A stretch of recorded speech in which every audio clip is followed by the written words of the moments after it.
The emergency crews hadn't left the scene of the Colorado theater shooting before a lot of lawmakers, politicians, and members of the media were already asking questions about how gun laws have to change. But what questions about the shooting are the media not asking? Ben has the reality check you won't see anywhere else.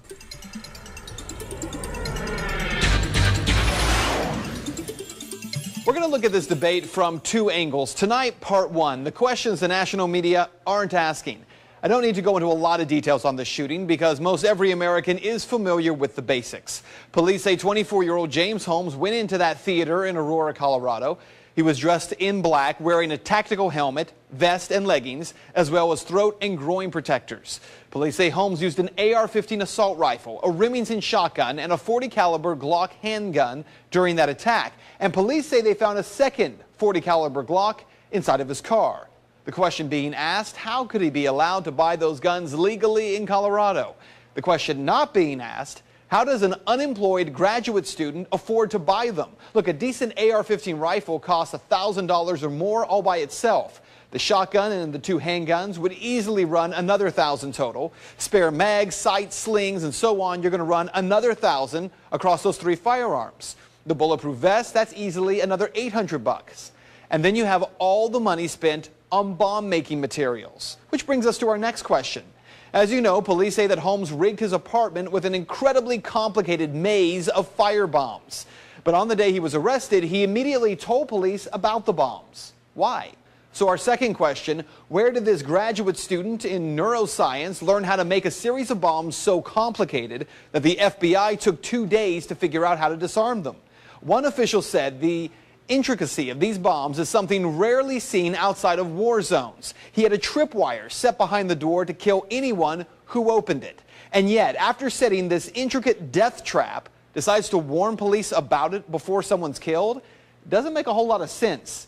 Neither does what police are saying about this being a lone wolf attack. All the evidence we have, every single indicator is that this is all Mr. Holmes's activity and that he wasn't particularly aided by anyone else. But is that true? Eyewitness reports from the scene indicate that Holmes got a phone call from someone inside the theater, and also that tear gas was thrown from more than one location. He got a phone call, and most people, when they get phone calls in theaters, they go straight out into the lobby to answer it. This person went directly to the emergency exit. He had his foot propped open by the door, and from the crack, it looked like he was signaling somebody or looking for somebody to come his way. As I was sitting down to get my seat, I noticed that a person came up to the front row, to the front right, sat down, and as credits were going, I know it seemed like he got a phone call. So he went out towards the emergency exit doorway, which I thought was unusual to take a phone call. From what we saw, he wasn't alone. He had someone with him because the second can of tear gas didn't come from his side. So what you need to know is that there are so many questions about what really happened in Colorado. Questions we don't have answers to and we may never have answers to. What is unfortunate is that instead of really digging into why this apartment would be rigged to kill, but then Holmes would then warn police and then lawyer up and not say anything else, where he got the funding and the firearms training, and these eyewitness reports that there was more than one person, instead of asking those questions, national media want to focus all their attention on why guns were legal in the first place. National media seems too busy playing the political game, not busy enough looking into what really happened. And that is Reality Check. If you'd like to make your voice heard on the story, head over to Ben's Facebook page. You can find it by searching Ben Swan, WXAX. And I would think a lot of people have those same kind of questions that you were raising. We were talking about this as soon as it happened. That's right. Did he act alone?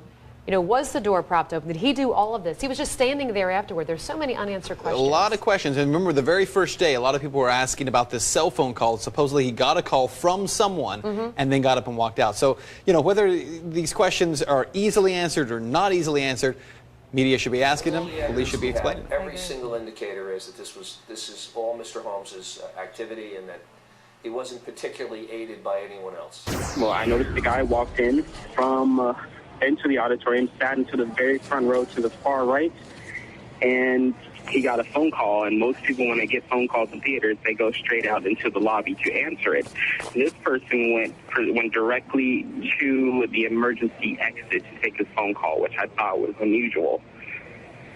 He seemed like he had his foot propped open by the door, and from the crack, it looked like he was signaling somebody or looking for somebody to come his way. As I was sitting down to get my seat, I noticed that a person came up to the front row, to the front right, sat down, and as credits were going, I noticed it seemed like he got a phone call. So he went out towards the emergency exit doorway, which I thought was unusual to take a phone call. And it seemed like he probably pried it open or probably did not let it latch all the way. Soon as the movie started, somebody came in, all black, gas mask, armor, and threw a gas can into the audience, and it went off, and then there was gunshots that took place. From what we saw, he wasn't alone. He had someone with him because the second can of tear gas didn't come from his side. He was completely dressed in black, head to toe. From what we saw, it seemed like he had something over his face, probably to prevent him from breathing it in. And we can only assume that someone got him in. All the evidence we have, every single indicator is that this is all Mr. Holmes's activity, and that he wasn't particularly aided by anyone else.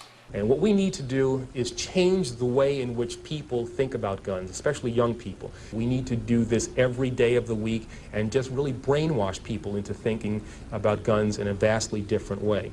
And just really brainwash people into thinking about guns in a vastly different way.